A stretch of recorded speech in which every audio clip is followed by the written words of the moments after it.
খোয়াই জেলার রামচন্দ্রঘাটে ককবরক দিবস উদযাপন 19 জানুয়ারি রবিবার খোয়াই জেলার রামচন্দ্রঘাট এভিবিপি নগর শাখার উদ্যোগে গৌরঙ্গ টিলা দ্বাদশ শ্রেণী বিদ্যালয়ের হলরুমে ককবরক দিবস উদযাপন করা হয়।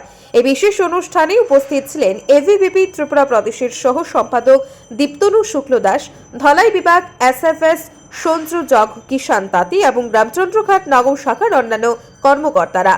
প্রধান অতিথি দীপ্তনু শুক্ল দাস তার বক্তব্যে বলেন, ত্রিপুরার কৃষ্টি, সংস্কৃতি এবং ঐতিহ্যের মেলবন্ধন জাতি ও উপজাতির মধ্যে সৌহার্দ্য স্থাপন করে প্রতি বছরের মতো এবারও ককবরক দিবস উদযাপন করে আমরা আমাদের উপজাতির সম্প্রদায়ের মাতৃভাষার প্রতি সম্মান প্রদর্শন করেছি।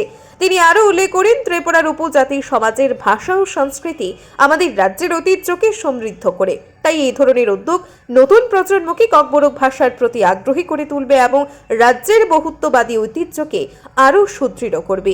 অনুষ্ঠানে উপস্থিত অন্যান্য অতিথিরাও ককবরক ভাষার গুরুত্ব এবং তার রক্ষণাবেক্ষণের প্রয়োজনীয়তা সম্পর্কে বক্তব্য রাখেন। এই দিবস উদযাপন ককবরক ভাষার প্রতি শ্রদ্ধা প্রদর্শন এবং তার সংরক্ষণে একটি গুরুত্বপূর্ণ পদক্ষেপ হিসেবে বিবেচিত হচ্ছে। নমস্কার, নাম দীপ্তনু শুক্ল দাস, অখিল ভারতীয় বিদ্যার্থী পরিষদ ত্রিপুরা প্রদেশ সহ সম্পাদক। আজকে খোয়াই জেলার অন্তর্গত আমাদের রামচন্দ্রঘাট নগর শাখার উদ্যোগে ককবরক দিবস উদযাপন করা হয়। উক্ত ককবরক দিবসে বিভিন্ন সাংস্কৃতিক অনুষ্ঠান আমরা উদযাপন করি।